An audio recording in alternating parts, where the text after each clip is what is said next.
அதாவது எனக்கு என்ன மஞ்சுட்ட பிடிச்சதுன்னா எல்லாத்தையும் உளறிடுவான். இது வரைக்கும் கொழுந்தியாக்கு அவன் 5000 ரூபாய்க்கு எடுத்து கொடுத்தது அவன் பொண்டாட்டிக்கு தெரியாது. இப்ப நிகழ்ச்சி முடிச்சுட்டு வீட்டுக்கு போவியா, சுடுகாட்டில் போய் படுத்துக்குவியா? பொண்டாட்டிக்கு காப்பி, கொழுந்தியாக்கும் ஐஸ்கிரீம், உன்னை ஐஸ்ல வச்சிருவா போ. என் புருஷன் அப்படி, என் புருஷன் இப்படி, நான் அவனை என்ன மிரட்டுவான், என்ன உருட்டுவான். இவங்கெல்லாம் மிரட்ட முடியுமாங்க? இல்ல உருட்ட தான் முடியுமா? Best money gold presents behind notes Pongal சிறப்பு பட்டிமன்றம் 2026 powered by Arabian garden sea food restaurant, air fibre wifi, social eagle AI and digital marketing academy, தமிழ்நாடு's #1 trusted learning platform, சௌபாக்யா home and kitchen appliances, Karthipuram, கோயம்புத்தூர்'s 200-acre dream township premium flats, naturals, world's fastest growing salon chain, Sri Raghavendra Sabha Mandapam, Triplicane, Chennai. பிள்ளைங்களை ஒழுங்கா வளர்க்குறீங்களா? நாங்க வேணா ஒண்ணு பண்றோம் sir, எழுதி கொடுத்துடுறோம். எங்களுக்கு பிள்ளை வளர்க்க தெரியல, கொடுக்குறோம். ஒரு 10 நாள் நாங்க வீட்டுக்கு விட்டு எங்கேயாவது நாங்களும் எழுதி கொடுத்துறோம். எங்களுக்கு குடும்பம் நடத்த தெரியல, விட்டுருங்க. ஐயா இப்ப மட்டும் நான் நடத்திக்கிட்டா இருக்கீங்க, உங்களை கட்டின பாவத்துக்கு வேற வழி இல்லாம இழுத்துக்கிட்டு தெரியும். தீபா கொஞ்சம் பொய் சொல்லுவாங்கன்னு எனக்கு தெரியும். ஆனா நிஷா பேசின பேச்ச பார்த்தா அட்டேங்க அப்பா, தீபா எவ்வளவோ பரவாயில்ல. தலைவரை நடுவரை தவிர மத்த எல்லாத்தையும் வாடா போடா போட்டக்கண்டா யாருன்னா நீ வந்து பாடுறா. நடுவர் மட்டும்தான் தப்பிச்சாரு. அதுவும் தீர்ப்புக்கு பிறகுதான் உறுதியா தெரியும். என்னமோ நீங்க குடும்பம் நடத்துற மாதிரி நாங்க தான். நீங்க 30ஆம் தேதி முடிஞ்சு 1ஆம் தேதி சம்பளத்தை கொடுத்தோன்னே உலகத்தையே நம்ம ஜெயிச்சிட்டோம்னு நினைக்கிறீங்க. அதெல்லாம் கிடையாது. ஒட்டுமொத்த உலகத்தையும் காப்பாத்துறவங்களும் நாங்க தான், உங்களையும் சேர்த்து காப்பாத்துறவங்களும் நாங்க தான். அதுவே நீங்க மறந்து போயிடுறீங்க.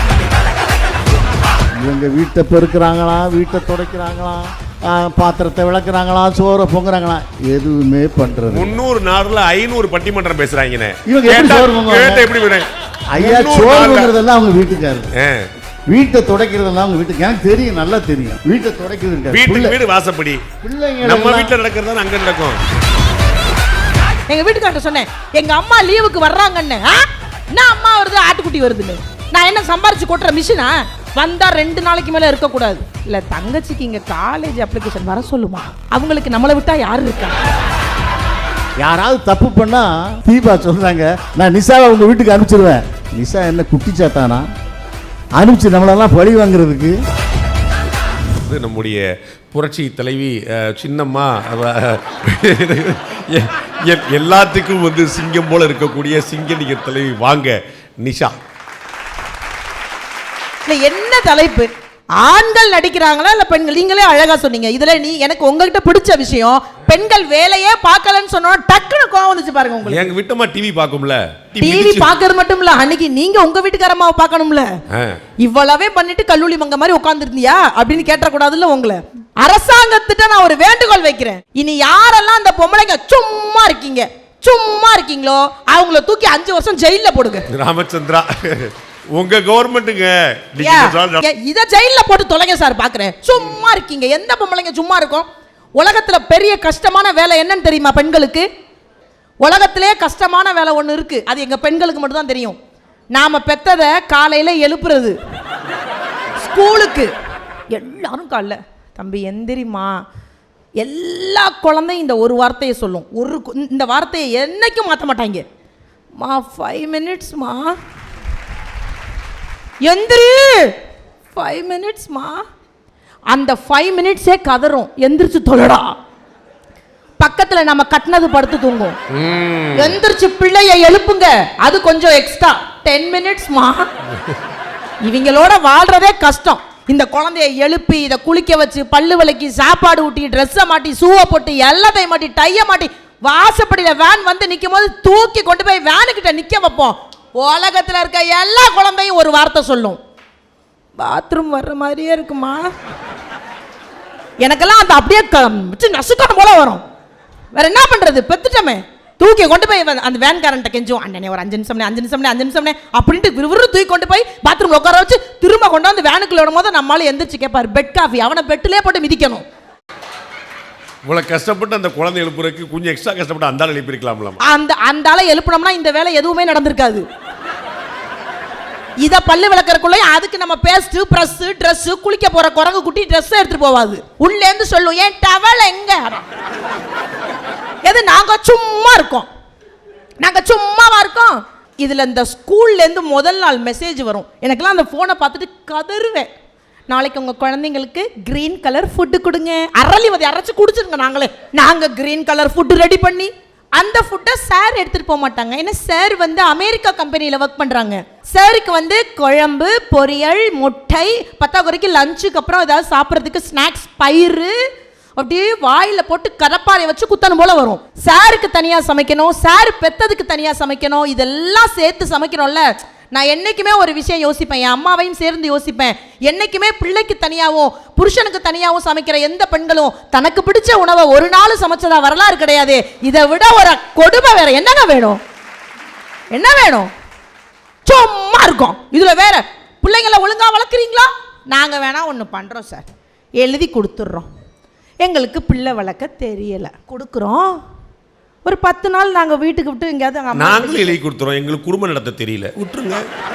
ஐயா இப்போ மட்டும் நான் நடத்திக்கிட்டா இருக்கீங்க, உங்களை கட்டின பாவத்துக்கு வேற வழி இல்லாமல் இழுத்துக்கிட்டு தெரியுறோம். என்னமோ நீங்கள் குடும்பம் நடத்துகிற மாதிரி. நாங்கள் தான் நீங்கள் 30ஆம் தேதி முடிஞ்சு 1ஆம் தேதி சம்பளத்தை கொடுத்தோன்னே உலகத்தையே நம்ம ஜெயிச்சிட்டோன்னு நினைக்கிறீங்க. அதெல்லாம் கிடையாது. ஒட்டுமொத்த உலகத்தையும் காப்பாற்றுறவங்களும் நாங்கள் தான், உங்களையும் சேர்த்து காப்பாற்றுறவங்களும் நாங்கள் தான். அதுவே நீங்கள் மறந்து போயிடுறீங்க. மனைவி கிட்டயா கொடுக்குறாங்க சம்பளத்தை? இன்னுமா அப்படிப்பட்ட உலகம் இருக்குது? வேற எங்கே கொடுக்க முடியும்? நீங்கள் என்ன மஞ்சுநாதன் மாதிரி கொழுந்தியாட்டியா கொடுக்க போறீங்க? நீங்கள் நல்ல மனுஷன் உண்மையிலேயே. ஆமாம், ஒய்ஃபுக்கு 1000 ரூபா புடவையா, குழந்தையாளுக்கு 5000 ரூபா புடவையா? அதாவது எனக்கு என்ன மஞ்சுட்ட பிடிச்சதுன்னா எல்லாத்தையும் உளறிடுவான். இது வரைக்கும் கொழுந்தியாக்கு அவன் 5000 ரூபாய்க்கு எடுத்து கொடுத்தது அவன் பொண்டாட்டிக்கு தெரியாது. இப்ப நிகழ்ச்சி முடிச்சுட்டு வீட்டுக்கு போவியா, சுடுகாட்டில் போய் படுத்துக்குவியா? பொண்டாட்டிக்கு காபி, கொழுந்தியாக்கும் ஐஸ்கிரீம். உன்னை ஐஸ்ல வச்சிருவா போ. பொங்கல் பொங்கி வரும், என்ன உன் வாயில வரும், அவ்வளவுதான். ஒரு பையன் டெய்லி கவர்மெண்ட் ஸ்கூலுக்கு நடந்து போயிருக்காரு. நடந்து போயிட்டு ஒரு மாந்தோப்பு வழியா நடந்து போயிருக்காரு. ஒரு மாந்தோப்பு வழியா நடந்து வந்திருக்காரு. ஒரு நாள் அப்படி வரும்போது அந்த மாந்தோப்புல கீழே 4 மாங்காய் கடந்திருக்கு. எடுத்து பைக்குள்ள வச்சுட்டு வீட்டுக்கு வந்திருக்காரு. வீட்டுக்கு வந்தோடனே அம்மா, நாங்க எப்பவுமே பிள்ளைங்க பைய திறந்து பார்ப்போம், நாங்க தான் டிஃபன் பாக்ஸ் எடுப்போம். பைய திறந்து பார்த்திருக்கா, உள்ள 4 மாங்காய் இருந்திருக்கு. பையன்ட கேட்டிருக்கா, ஏது? அம்மா நான் வந்தேனாமா, அங்க மாந்தோப்பு கிட்ட மாங்காய் கடந்துச்சுமா. விறுவிறுன்னு பையன் கையை பிடிச்சி நேராக மாந்தோப்புக்கு போயிருக்கா. அங்கே முதலாளி உட்காந்துருக்காரு. இவர் ரொம்ப ஏழ்மையான குடும்பம்ல. அவங்க கிட்ட போய் இப்படி கூட்டிட்டா, ஐயா என் பிள்ளை தெரியாமல் நான் ஆரம்பிக்கும் போதே அவர் சொன்னார், ஐயாத்தா பிள்ளை எடுக்கும் போது நான் பார்த்தேன், பிள்ளை மரத்துலேருந்து பறிக்கலத்தா, கீழே கடந்துச்சுத்தா, கீழே கடந்தது தானத்தா எடுத்துச்சு, போத்தா பிள்ளைய கூட்டிகிட்டு போன்னு. இல்லை வேணாம், என்னதான் இருந்தாலும் இது உங்கள்கிட்ட அனுமதி கேட்காம எடுத்தது தப்பு தான். 4 மாங்காயை திருப்பி கொடுத்துட்டு குழந்தைய கூட்டிகிட்டு வந்துட்டான். அந்த குழந்தை வளர்ந்து பெருசாகி தன்னுடைய புத்தகத்தில் முதல் பக்கத்தில் எழுதினாரு, என்னுடைய ஒழுக்கத்திற்கு காரணம் என் தாய் திருப்பி கொடுத்த அந்த 4 மாங்காயின்னு எழுதினாருன்னா அவர் தான் மரியாதைக்குரிய சகாயம் IAS அவர்கள். ஒழுக்கத்தை கொண்டு வர்றது நாங்க. இங்க இருக்கிற எல்லா ஆண்கள்கிட்டையும் கேட்கிறேன், உங்க வீட்டு ஆளுங்களை பத்தி எங்களுக்கு எப்ப சார் தெரியும்? கல்யாணம் பண்ணி வந்தோன்னா உங்க அம்மா பத்தி எங்களுக்கு தெரியுமா? உங்க அப்பாவை பத்தி எங்களுக்கு தெரியுமா? உங்க அக்கா தங்கச்சி பத்தி எங்களுக்கு தெரியுமா? திருமணம் முடிஞ்ச அந்த முதல் இரவுல பக்கத்துல உட்காந்து லூசி என்னெல்லாம் பேசக்கூடாதோ எல்லாம் பேசும். நீ ஒன்றும் கவலைப்படாத, கொஞ்சம் கொஞ்சமாக இந்த வீடு உனக்கு பழகிடும். என் தம்பி அவன் லூசு, அவன் அப்படி தான் பார்ப்பான். எங்கள் அம்மா ஒரு கேனை எப்போ பாரு லொடலோடன்னு பேசிக்கிட்டே இருக்கும். எங்கள் அக்கா ஒன்று பேராசை பிடிச்சவ, உன் புடவையெல்லாம் கேட்பா, இவன் முத நாளே எல்லா அப்டேட்டையும் கொடுத்துருவான். நாங்கள் ஏதோ உங்கள் குடும்பத்தை பார்த்து கொடுமைப்படுத்துகிற மாதிரி. ஆனால் நான் கேட்குறேன் நடுவர்களே, நாங்கள் இவ்வளவு பண்ணுறோம்ல, நீங்கள் ஏதாவது உண்மையாக இருக்கீங்களா? எங்களுக்கு இந்த அவரே அப்டேட் கொடுத்துட்டு போகிறாரு. கொழுந்தியா அன்னைக்கெல்லாம் எங்கள் வீட்டுக்கார்ட்ட சொல்கிறேன், நான் அறந்தாங்கில இல்லை, நான் திருச்சியில் இருக்கேன், என் அம்மா அறந்தாங்கில இருக்காங்க. எங்கள் வீட்டுக்கார்ட்ட சொன்னேன், எங்கள் அம்மா லீவுக்கு வர்றாங்கன்னு. என்ன அம்மா வருது, ஆட்டுக்குட்டி வருதுன்னு? நான் என்ன சம்பாரிச்சு கொட்டுற மிஷினா? வந்தால் 2 நாளைக்கு மேலே இருக்கக்கூடாது. இல்லை தங்கச்சிக்கு இங்கே காலேஜ் அப்ளிகேஷன் வர சொல்லுமா, அவங்களுக்கு நம்மளை விட்டா யாரு இருக்கா? ஐயா சிவாஜி கணேசன் இருக்க செவாலியர் பட்டத்தை வாங்கி என் புருஷன் கொடுக்கணும்யா. பாடி லாங்குவேஜே மாறுது, அப்படியே மாத்திடுவான். யார் நடிக்கிறது? நாங்க என்னைக்காவது நம்ம நடிச்சிருக்கோமாங்க அவங்கள்ட்ட போய்? அத சொல்லுங்க. நாங்க நடிச்சிருந்தோம்னா, ஒருவேளை பெண்கள் நடிச்சிருந்தா புருஷன்கிட்ட நல்ல பேர் தாங்க சார் வாங்கியிருப்போம். எங்களுக்கு நடிக்க தெரியாதா? உங்களுக்கு மட்டுமா உங்க அம்மா? எனக்கும் அவங்க அம்மா தானங்க. பயந்து வருதே அப்படின்னு சொல்லி இருந்தோம்னா, அப்படி நாங்க எதுக்குங்க நேருக்கு நேரா சொல்லுவோம், உங்க அம்மா சரியில்லை சரியில்லை, உங்க அக்கா சரியில்லை, எங்களுக்கு நடிக்க தெரியாது, உங்க அளவுக்கு எங்களுக்கு நடிக்க தெரியாது. ஆனா நீங்க அப்படியா? அன்னைக்கு திடீர்னு எங்க வீட்டுக்காரர் நெஞ்சு வலிட்டாரு சார், பதறிட்டேன் நான்லாம். ஆத்தடி அத்தோ அப்படின்ட்டு உடனே சொன்னேன், வாங்க ஆஸ்பத்திரிக்கு போய் ஸ்கேன் எடுப்போன்னு. வேணாம். ஏன் ஸ்கேன் எடுத்தாலும் அதில் நீ தானே தெரிய போற. டன் டடாய். அடடா. இதை விட ஒரு உலகமா நடிப்பு. நான் இங்கே இருக்கிற எல்லா பெண்கள்கிட்டையும் சொல்கிறேன், என்னைக்கு இல்லாமல் திடீர்னு உங்கள் வீட்டுக்காரர் தங்கோன்னு கூப்பிட்டாருன்னா ஃபோனை கண்டிப்பாக செக் பண்ணுங்கள், வேறு சேனல் ஓடுதுன்னு அர்த்தம். இதுக மாதிரி ஏங்க இந்த பொண்ணு பார்க்க வரும்போது மட்டும் நம்மளே சொல்கிறாங்கல்ல, நீ அப்படி பொண்ணு பார்க்க வரும்போது நீங்கள் ஆண்களை கவனிங்களேன் சார். காஃபி டீ கொடுக்கும்போது ஒரு வார்த்தை சொல்லுவாங்க, டீ காஃபி பழக்கமே இல்லை, குவாட்டரை தனியாக குடிச்சிட்டு பழகும்போது. நீங்க அன்னைக்கு வந்து அப்ப வேற என்ன பழக்கம் இருக்குன்னு கேட்டிருக்கணும், கேட்கல. நாங்கள் பொண்ணு சார் பேச மாட்டோம்ல, அப்படியே அந்த மிக்சரை அந்த மிக்சரில் சார் என் வாழ்க்கையில் ஒரு மிக்சர் எடுத்து தின்ன வேண்டாம் நான் பார்த்ததில்லை சார். என் புருஷன் எடுத்து சாப்பிட்டான் சார், ஒரு மிக்சர் சார், மேலே மட்டும் எடுத்து அது பல்லுக்குள்ளே அதுவே போயிடும். யோபோ வீட்டில் போய் பாரு பழைய சோத்தை அப்படி திப்பானுங்க. அதை விட பொண்ணு பார்த்து முடிச்ச கையோட பேசி முடிச்சோன்னே எல்லா ஆண்களும் ஒரு வேலை பார்ப்பாங்க. உலகத்தில் என்ன கஷ்டப்பட்டாலும் ஒரு ஃபோனை வாங்கி பொண்டாட்டி கையில் கொடுத்து கல்யாணம் பண்ணுறதுக்கு முன்னாடியே வாங்கி கொடுத்துருவாங்க கிஃப்ட்டு, என்கேஜ்மெண்ட் கிஃப்ட்டு. பொண்ணு பார்க்க வர்றதுக்கு முன்னாடி இந்த பொண்ணை கொடுத்து மறுநாள் காலையிலே ஆரம்பிச்சிருவான். சாப்பிட்டியா? என்ன ட்ரெஸ் போட்டிருக்கேன்? அம்மா அத்தை இங்கே, என்ன கல்யாணமே ஆயிருக்காது, நொத்தை இங்கே, எல்லாம் முடிஞ்சு கல்யாணம் முடிஞ்சதுக்கப்புறம் ஒரு ஆக்டிங் விடுவான் சார். கையை இறுக்கி பிடிச்சிக்குவான், எங்கே போனாலும் கையை விடவே மாட்டாங்க. பஸ்ஸில் 2 பேர் உட்கார்ற சீட் இருந்தால் தான் அந்த பஸ்ஸில் ஏறுவாங்க. ஒரு சீட்டு மாறி இருந்தால் கூட என் பொண்டாட்டியை விட்டுட்டு நான் ஒரு நிமிஷம் கூட இருக்க மாட்டேம்மா, கையை இறுக்கி பிடிச்சிக்குவான், ஏன்னா விட்டா ஓடிடுவான்னு. ஒன்றா போகிறது என்ன, ஒன்றா வர்றது என்ன, ஒன்றா சாப்பிட்றதுன்னு எல்லாம் ஒரு 6 மாதம் ஆகட்டுமே, கை லைட்டாக வெளியில் வரும். போய் உட்காருப்போம். ஒரு 7 மாதம் நீ பஸ்ஸில் போ, நான் 2வது பஸ்ஸில் வர்றேன். ஒரு வருஷம் ஆட்டுமே. ஏன் நீ மட்டும் போனா பத்தாத அந்த ஃபங்க்ஷனுக்கு, உன்னையோட நான் வரணும். இதெல்லாம் நாங்களா பண்ணுறோம்? நாங்கள் காலம் பூரா உங்கள் காலடியிலே கிடக்கிறதுக்கு தவம் இருக்கும். எங்கே நகரோட மாட்டுறீங்களே, காலடியிலே கிடந்தா எப்படி நகர்றது? நாங்கள் நகர்ந்தா தான் குழந்தையாக்கு 1000 ரூபாய்க்கு பூ வாங்கி கொடுத்துருவீங்களே. எங்களுக்கு என்ன ஆசையா உங்களை வச்சுக்கிட்டே பக்கத்திலேயே வச்சுக்கணும்னு? அது நாங்களே சொல்லலை, நீங்கள் எக்ஸ்ட்ரா பர்ஃபார்மன்ஸ் பண்ணாமல் இருந்தாலே போதும். அதனால தான் ஒருத்தன் சொன்னான், என் மனைவி பூ வாங்கி கேட்டாள், நான் பூ தொட்டி வாங்கி கொடுத்தேன். என் மனைவி தண்ணீர் கேட்டாள், நான் ஆப்பிள் ஜூஸ் வாங்கி கொடுத்தேன். என் மனைவி தோசை கேட்டாள், நான் பிரியாணி வாங்கி கொடுத்தேன். கடைசியாக ஒன்று கேட்டாள், நான் ஒன்று கேட்டால் நீ ஒன்று வாங்கி கொடுக்குறியே, நீ செவிட்டு போயலாடான்னு கேட்டா. ஓவர் பர்ஃபார்மன்ஸ் உடம்புக்கு ஆகாது. என்ன கேட்குறமோ அதை மட்டும் வாங்கி கொடுங்க. என் வீட்டுக்கார் ரொம்ப அழகாக அடிக்கடி சொல்லிகிட்டே இருப்பார், நீ உலக அழகி இல்லையடி, ஆனால் என் உலகத்தில் நீ மட்டும் தான் அழகியடின்னு சொல்லுவார். எல்லாம் சொல்லிட்டு கீழே ஏப்ரல் ஃபூல் அப்படிம்பாரு. நமக்கு எப்படி இருக்கும்? சின்ன சின்ன பொய்ய பெண்கள் ரசிப்போம் நடுவர்களே. பொய்யானவர்களைத்தான் பிடிக்காது. நீங்கள் பொய்யாக நிறைய விஷயம் பண்றீங்க. நீங்க எனக்கு இதை சொல்ல, இது உண்மையிலே சொல்றதுக்கு அருவருப்பா இருக்கு. நட்டிப்பு அரக்கன்ற ஆவிகள்லாம் நடிப்பு அரக்கங்க சொல்லக்கூடாது. நான் தெரியாம கேட்குறேன், அண்ணன் மணிகண்டன் இருக்காங்க, அண்ணன் இருக்காங்க, நீங்கள் 2 கிங்க நடுவர், யாருமே திருமணமே ஆகாமல் இருந்தால் உங்கள் வாழ்க்கை எப்படி இருந்திருக்கும்? நடு ரோட்டில் இருந்திருப்போம். இதான் சத்தியமான உண்மை. பெண்கள் ஒரே ஒரு இடத்துல நடிப்போம் சார். எங்களுடைய பர்ஃபார்மன்ஸ் அங்கே தான் சார் பின்னி எடுப்போம். அந்த இடத்துல எங்களை அடிச்சுக்க உலகத்தில் ஆளே கிடையாது. எங்கே தெரியுமா? புகுந்த வீட்டிலேருந்து பிறந்த வீட்டுக்கு போவோம்ல, இங்கே வறுமையினுடைய உச்சத்தில் இருப்போம். தினந்தோறும் குடிச்சிட்டு புருஷன்ட்ட அடி வாங்கியிருப்போம். அப்பா வீட்டில் மகாராணியாக வாழ்ந்த மகள் திருமணத்திற்கு பிறகு அவன்கிட்ட கையேந்திர நிலைமையிலே தான் கடைசி வரைக்கும் இருந்திருப்போம். நாத்தனார், மாமியார், மாமனார், அக்கம் பக்கம்னு எல்லா கொடுமைகளையும் அனுபவிச்சுட்டு ஏதோ ஒரு சொர்க்கத்துக்கு போகிற மாதிரி துணியெல்லாம் எடுத்துகிட்டு அம்மா வீட்டுக்கு போகும்போது அம்மாவும் அப்பாவும் நம்மளை பார்த்து எப்படி இருக்குன்னு கேட்கும்போது, அம்மா அப்பா முன்னாடி இந்த உலகத்திலேயே நான் தான் சந்தோஷமாக இருக்கிற மாதிரி முகத்தை வச்சுட்டு ஒரு நடிப்போம் பாரு, மா நல்லா இருக்கேம்மா.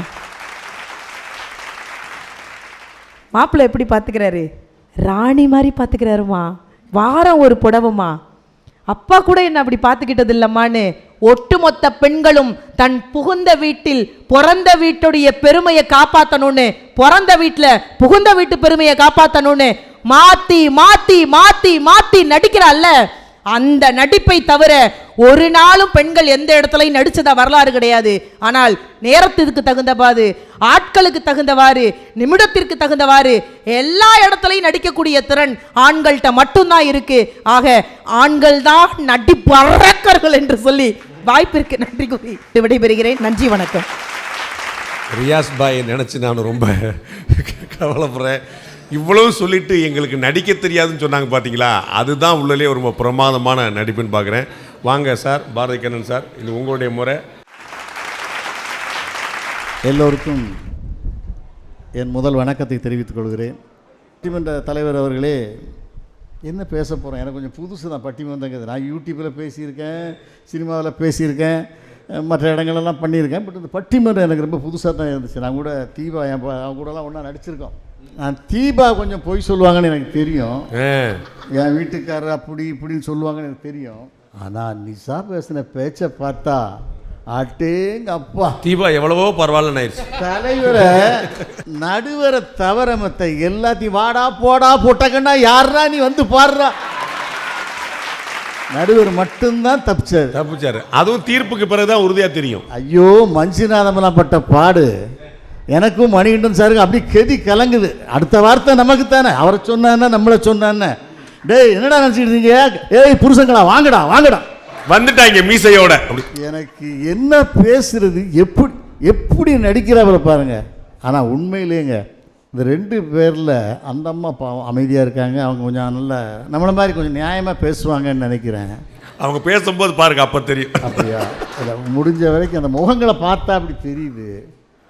ஆனால் சார், இந்த உலகத்தில் யாருக்கு அவார்டு கொடுக்கணும்னா நிஷாவோட புருஷனுக்கு, 2வது தீபாவோட கணவருக்கு. இவங்க 2 பேரும் பண்ணுற அட்டகாசத்தை ஃபுல்லாக கணவன் தான் செய்கிறாருன்னு மாற்றி பேசுகிறாங்க. இவங்க வீட்டை பெருக்கிறாங்களாம், வீட்டை துடைக்கிறாங்களாம், பாத்திரத்தை விளக்குறாங்களாம், சோறை பொங்குறாங்களாம், எதுவுமே பண்ணுறது. 300 நாடுல 500 பட்டிமன்றம் பேசுகிறாங்கண்ணே. இவங்க எப்படி சோறு பொங்குறாங்க? எப்படி ஐயா, சோறு பொங்குறதெல்லாம் அவங்க வீட்டுக்காரரு, வீட்டை துடைக்கிறதெல்லாம் அவங்க வீட்டுக்கு. எனக்கு தெரியும், நல்லா தெரியும். வீட்டை துடைக்கிறது வீடு வாசப்படி, பிள்ளைங்க நம்ம வீட்டில் நடக்கிறதா அங்கே நடக்கும். 100% பிள்ளைங்களை ஸ்கூலில் கொண்டு விடுற வேலை, எல்லா வேலையும் அந்த கணவன் தான் பார்க்குறாங்க. அடித்து விடுறாங்க பாருங்க. என் புருஷன் அப்படி, என் புருஷன் இப்படி, நான் அவனை என்ன மிரட்டுவான், என்ன உருட்டுவான். இவங்களெல்லாம் மிரட்ட முடியுமாங்க? இல்லை, உருட்டத்தான் முடியுமா? உருட்டத்தான் முடியுமா? தீபா வீட்டுக்காரர் வந்து தீபாவை மிரட்ட முடியுமா? என்ன பேச்சு! நிச்சயமாக நிஷாவோட வீட்டுக்காரர்களாம் பொறுமையின் சிகரம் அப்படிங்கிற ஒரு பட்டம் கொடுக்கணும். ஐயா, ஆண்கள் சங்கத்துக்கு பாதிக்கப்பட்ட பெண்களால் பாதிக்கப்பட்ட ஆண்கள் சங்கத்துக்கு அவர் வீட்டுக்காரர் தான் தலைவராக போடணும். 2வது உபதலைவர் வந்து தீபா வீட்டுக்காரரை போடலாம். 2 பேரையும் சமாளிக்கிறதே பெரிய கஷ்டங்க. எப்படி அவங்க என்னென்ன பொய்யெல்லாம் சொல்கிறாங்க பாருங்க. பிறந்த வீட்டுக்கு போனால் ஒரே ஒரு பொய் சொல்லுவாங்களாம், நான் நல்லா இருக்கேன், என் வீட்டுக்காரர் என்ன நல்லா வச்சுருக்காரு. எவ்வளோ பெரிய பொய்! அவரை வீட்டுக்காரரை இவங்க தான் நல்லா வச்சுருக்காங்க. அவர் எங்கே பாவம், சொன்ன வேலையை செஞ்சுட்டு இருக்க போகிறாரு. நீ வீட்டுக்கு போனால் போக சொல்லுவார். எப்போ வரணுமா? சரிங்க பாரு. சீக்கிரம் வாடா, எவ்வளோ நேரமாக உட்காந்துக்கிட்டு இருக்கேன், உனக்கா வெயிட் பண்ணிருக்கேன், வாடா, இந்த வந்துடுறாங்க. என்னடா எங்கள் வீட்டில் பேசுகிற மாதிரியே இருக்குது. பொய்யை தவிர எதுவும் இல்லை, நான் சொல்லுவதெல்லாம் பொய்யை தவிர எதுவும் இல்லைங்க மாதிரி தான் பட்டிமன்றத்தில் பேசுனாங்க. பொதுவாக சீன் போர்டை பற்றி சொன்னாங்க. ஃபஸ்ட்டு இந்த பட்டிமன்றத்தில் வந்து நிம்மதி தருவது பெண்களாலா ஆண்களாலான்னு சொல்லியிருந்தாங்க. அப்புறம் அவங்க வீட்டம்மா மாற்றி விட்டுருச்சு இந்த தலை. ஆமாம், நான் சரி ஆண்களால் தான் நிம்மதி கிடைக்குன்னு இல்லை சில இதெல்லாம் படித்து எழுதி வச்சுட்டு வரேன். திடீர்னு 2 நாளைக்கு முன்னால் சீன் போடுறதில்ல ராணி கிங், ட்ராமா கிங் யார், ட்ராமா குயின் யாருன்ட்டாங்க. என்னுடைய சினிமாவில் சொல்கிறேன், எங்களுடைய கதாநாயகியை வச்சு நான் ஒரு படம் எடுத்தேன். அது ஒரு படத்தில் ஒரு கதாநாயகிக்கு நீச்சல் தெரியுமான்னு கேட்டேன். அவங்க ஒரு சீன் போடுறாங்க, நீச்சல்லாம் நல்லா தெரியும் சார். என்ன சார் இத்தனை பேருக்கு மேலே நீச்சல் எனக்கு தெரியாதா? சின்ன வயசில் நீச்சல் தெரியும் சார். சரி, ஓகே, நல்ல விஷயம் தானே. நீங்கள் வந்து கிணத்துல விழுந்துருவீங்க, ஹீரோ வந்து காப்பாற்றணும் அப்படிங்கிற மாதிரி ஒரு காட்சி. ஆக்சுவலாக அவங்களுக்கு நீச்சல் தெரியாது. இத்தனை பேருக்கு முன்னால் அவளை கேட்டாரேங்கிறதுக்காக கிணத்துல அவங்களும் தைரியமாக குதிச்சிட்டாங்க. மை காட், குதிச்சா மேலேங்களே வந்துட்டு நல்ல நாங்கள் ஃபைட்டர்ஸ் வச்சுருந்தோம், டக்குன்னு குதித்து காப்பாற்றுறோம். சீன் போடுறது 100% பெண்கள் தாங்கிறதுக்கு தலைவருக்கும் தெரியும், இங்கே இருக்கிற அத்தனை பேருக்கும் தெரியும். எல்லா விஷயத்திலையும் ஒரு தங்க கடைக்கு போகணும்னா எனக்கு ஒரு சின்ன கம்மலை மாற்றணுங்க, வாங்க ஒரு தங்க கடைக்கு போகலான்னு கூப்பிட்டு போவாங்க. ஒரு 2000-3000 தானே எக்ஸ்ட்ரா வரும், போட்டு பண்ணிக்கலாம் அப்படின்னு கடைக்கு போனால் எடுப்பிலே பெரிய வளையலை பார்த்து தூக்குறது. வீட்டிலேருந்து புறப்படும்போது கம்மல், கடைக்கு போனால் அது பெரிய வளையலாக மாறி நிற்கும். நம்ம சொந்தக்காரங்க அக்காவோ தங்கச்சியோ நம்ம வீட்டுக்காரங்க யாரோ நம்முடைய அப்பா அம்மாவோ வர்றேன்னு தெரிஞ்சால் என்ன பண்ணுறாங்க தெரியுமா? அன்னைக்கு உடம்பு சரியில்லைங்கிறது, பேச்சை மீற முடியாமல் கூட பிறந்த சொந்த பந்தங்களெல்லாம் நம்ம ஃபோனை போட்டு வந்துடாத, அவளுக்கு உடம்பு சரியில்லை, ஆஸ்பத்திரியில் இருக்கா அப்படின்னு சொல்லிவிட்டு ஃபோனை போட்டு சொல்லி முடித்ததும் தெம்பாக இருப்பாப்புல. அதான் டானிக்கு. அதான் ஆஸ்பத்திரிக்கெலாம் வேண்டாம், உடம்பு சரியாயிடுச்சு, அது ஒரு மாதிரி தலை சுத்தமாக இருந்துச்சு, சரியாயிடுச்சு. இதை மாதிரி அவங்க சீனை போட்டு போட்டு போட்டு ஆம்பளைங்களுக்கு என்ன பாடுபடுத்திட்டு இருக்காங்கன்னு நம்ம சொல்லி தெரிய வேண்டியதில்லை. ஒவ்வொரு குடும்பத்துலேயும் நீங்கள் பார்த்துக்கிட்டு தான் இருக்கீங்க இல்லையா? அதை விட எழுதி வச்சுருக்கேன். இருங்க, யாராவது தப்பு பண்ணால் தீபா சொல்கிறாங்க, நான் நிஷாவை உங்கள் வீட்டுக்கு அனுப்பிச்சிடுவேன். நிஷா என்ன குட்டிச்சாத்தானா அனுப்பிச்சு நம்மளெல்லாம் பழி வாங்குறதுக்கு? கொடுமைங்க. ஒரு சீன் போட்டதுக்கு ஒரு உதாரணமான ஒரே ஒரு சம்பவம். ஒரு நடிகர் அண்ணன் சிவகுமார் அவரிடம் பேசி கொண்டிருக்கும்போது ஒரு நல்ல சம்பவத்தை சொன்னார். மதுரையில் மகிமா தேவராஜ் அப்படிங்கிற ஒரு பெண், மனோகர் தேவதாஸ் அப்படிங்கிற ஒரு மாப்பிள்ளை. அந்த பெண்ணோட அப்பா ஒரு டாக்டர். அவர் தன்னுடைய மகள் மகிமாங்கிறவா ஒரு வாத்தியாரை காதல் திருமணம் செய்கிறார். அதற்கு முதல்ல அப்பா மறுப்பு தெரிவிக்கிறார், வேறு வழி இல்லை, மகளுக்காக அந்த திருமணத்தை அவர் ஏற்றுக்கொள்கிறார். ஏற்றுக்கொண்ட பிறகு அந்த மகிமா அப்பா மாதம் ஒரு தடவை சென்னையிலேருந்து மதுரையில் இருக்கிற அப்பாவை பார்க்கறதுக்காக கணவனை கூட்டிக் கொண்டு வருவார். அவர்களுக்கு குழந்தை இல்லை. பட் அந்த கணவனை அந்த பெண் குழந்தையாகவும் அந்த மனைவியை அந்த ஆண் குழந்தையாகவும் ஏற்றுக்கொண்டு ரொம்ப சந்தோஷமாக வாழ்ந்து கொண்டு இருக்கிறார்கள். இப்படி வாழ்ந்துட்டு இருக்கும்போது அந்த அம்மா கேட்டதெல்லாம் இவர் செய்கிறார். அந்த வாத்தியார், அந்த பொண்ணு ஒரு இன்னசென்ட்டாக இருக்குது, அதை நம்ம என்ன கேட்டாலும் அதை செஞ்சு கொடுக்கணும் அப்படின்னு அந்த கணவன் மீது அந்த மனைவிக்காக அவர் எவ்வளவோ உதவி பண்ணிக்கிட்டு இருக்கார். அப்படி இருக்கும்போது அந்த அம்மாவுக்கு கார் ஓட்ட தெரியாது. சும்மா லைட்டாக ஓட்டுவாங்க. கார் ஓட்டுறதுக்கு பெரிய பயிற்சி அவருடைய மனைவி எடுக்கலை. அது சொல்லுது, ஒரு நாள் விழுப்புரத்தில் வச்சு சாப்பாடெலாம் ஹோட்டலில் சாப்பிட்டு வண்டி போகும்போது, எங்க நான் வேணால் கார் ஓட்டுறேன்னே. அப்போ அவர் கேட்குறாரு, வாத்தியார், உனக்கு வண்டி ஓட்ட தெரியுமா? நான் நல்லா அது என்னங்க இப்படி கேட்டீங்க? நான் எங்கள் அப்பா வண்டியெல்லாம் அப்பப்போ எடுத்து ஓட்டியிருக்கேன், நான் ஓட்டுவேன் அப்படின்னா. அது ஒரு சின்ன சீன் தான். தெரியாததை தெரியும் என்று சொல்வது கூட ஒரு சீன் தான். அந்த கணவனும் சரி ரைட் நீ சொன்னால் சரி தான் ஓட்டு அப்படின்னு ஓட்டுறாங்க. அந்த அம்மாவுக்கு ஒரு ஃபவுண்டேஷன் லைட்டாக தெரியும், கார் ஓட்ட முழுமையாக தெரியாது. கொஞ்சம் தூரம் போகிறாங்க, முன்னால் ஒரு லாரிக்காரன் சைடில் லெஃப்ட் வாங்கி போயிட்டே இருக்கான். என்ன இந்த லாரி இப்படி போயிட்டு இருக்காங்க, அம்மா நீ பார்த்து ஓட்டுமா நீ சைடு வாங்கி போமான்றாரு. இந்த அம்மா சைடு வாங்கி போகிறாங்க, லாரிக்காரன் உள்ளே வந்துட்டான். வண்டி ஓட்டுறவன் ஒரு கிளீனர். அந்த டிரைவர் அவங்ககிட்ட வண்டியை கொடுத்துட்டு அன்னைக்கே பார்த்து அப்படி கொடுத்துட்டான். அந்த லாரி இந்த காரை அடித்து ஒரு பாலத்துக்கு அந்த பக்கம் தூக்கி எறிஞ்சிச்சு. சுற்றில் இருக்கவங்களாம் வர்றாங்க. பாண்டிச்சேரியில் உள்ள அந்த ஜிம்பருங்கிற ஒரு ஆஸ்பத்திரியில் கொண்டு 2 பேரையும் சேர்க்குறாங்க. சேர்த்தால் அந்த மனைவிக்கு ஒரு பலமான அடி. கணவன் ஓரளவு தப்பிச்சிட்டாரு. அவங்களுக்கு கழுத்துக்கு கீழே வேலை செய்யலை. அப்படி ஒரு அடிபட்டு நரம்புகள் பாதிக்கப்பட்ட ஒரு நோய் வந்துருச்சு. இப்போ டாக்டர் கேட்காரு, இதை நீங்கள் எப்படி சமாளிக்க போகிறீங்க? உங்கள் மனைவிக்கு இப்படி ஆயிடுச்சு, என்ன பண்ண போகிறீங்க? என் மனைவி எனக்கு பார்க்க தெரியும், நான் பார்த்துக்கிறேன், இருக்கிறதெல்லாம் குணமாக்கி எனக்கு வீட்டுக்கு அனுப்பிச்சி விடுங்க. அந்த கணவன் அந்த மனைவியை அவங்களால செயல்படவே முடியாது. குளிக்க வச்சு சாப்பாடு ஊட்டி ஒவ்வொரு பணிவிடையும் பிரமாதமாக செஞ்சு அந்த மனைவியை பாதுகாத்து வளர்த்து வருகிறார். அண்ணன் சிவகுமார் அவர்கள் சொல்லும்போது சொல்கிறாரு, இது ஒரு நாள் 2 நாள் இல்லை, 35 வருஷமாக அந்த மனைவியை அவர் பார்த்துட்டு வர்றார். இது ஒரு சாதாரண விஷயம் இல்லை. அவங்களுக்கு உண்டான பாத்ரூம் போகிறதா இருந்தாலும் சரி, அவங்க எல்லா வேலையும் இவரே குளிப்பாட்டி தொடச்சி கழுவி விட்டு அதை எல்லாம் க்ளீன் பண்ணி அந்த மனைவியை பாதுகாத்து கொண்டு வருகிறார். கடைசி வரைக்கும் 35 வருஷம் பார்த்ததுக்கப்புறம் அந்த அம்மா ரொம்ப நலிவுற்று அவங்கள் மரணிக்கிறார்கள். மரணித்த பிறகு சிவகுமாருக்கு அவர் நண்பர் நடிகர் சிவகுமார் அவர் அந்த தேவராஜை பார்ப்பதற்காக போகிறாரு. தேவதாஸை பார்க்க போனால் அவருக்கு அந்த நேரத்தில் கண் பார்வை கூட கொஞ்சம் குறைஞ்சிருச்சு. இந்த அம்மாவை கவனிச்சு அந்த ட்ரீட்மெண்ட் கூட அவர் எடுக்காமல் கண் பார்வையை மங்கலான ஒரு சூழ்நிலையில் ஆயிடுச்சு. அப்போ சிவகுமார் வீட்டுக்கு வரும்போது அவர் சொல்கிறாரு, அவர் மனைவி எவ்வளோ நேசிச்சாருங்கிறதுக்கு ஒரு சின்ன சம்பவத்தை சொல்கிறேன். வாங்க சிவகுமார், வந்துட்டிங்களா? ரைட், ரொம்ப சந்தோஷம். என் மகிமா என்னை விட்டு போயிட்டா, நீங்கள் வர்றீங்கன்னு சொன்னாங்க, அதனால் நான் ஒரு மல்லிகைப்பூ மாலை வாங்கி வச்சுருக்கேன், அதை மகிமா ஃபோட்டோவுக்கு போட்டுட்டு இங்கே வாங்கினேன். சிவகுமாரும் அந்த ஃபோட்டோவை போட்டுட்டு இவர்கிட்ட பேசிகிட்டு இருக்காரு. அப்போ இவருக்கு சிவகுமார் அண்ணனுக்கு பெரிய ஆச்சரியம், இந்த உலகத்தில் இப்படி ஒரு ஆண் இருப்பாங்களா? ஒரு மனைவிக்காக தன் வாழ்க்கையவே தியாகம் பண்ணி இன்றைக்கி எத்தனையோ சம்பவங்கள் எப்படி இல்லாமல் நடக்குது. அப்படி இல்லாமல் அவளுக்காக தன் வாழ்நாளை பூரா ஒரு அர்ப்பணித்து வாழ்ந்தார். அப்போ சிவகுமார் என்ன சொல்கிறாரு, என்னங்க இப்படி ஆயிடுச்சேன்னு சொல்கிறாரு. பரவாயில்ல, அதெல்லாம் நான் தைரியமாக இருக்கேன், நல்லா இருக்கேன். அவள் என்னை விட்டு போயிட்டாங்கிறதான் எனக்கு இன்னும் வருத்தமாக இருக்குது. இன்னும் கொஞ்ச நாள் அவளுக்கு பணிவிட செய்ய முடியலைங்கிறதான் எனக்கு வருத்தமாக இருக்குது அப்படின்னு அவர் அதை ஃபீல் பண்ணி சொல்கிறாரு.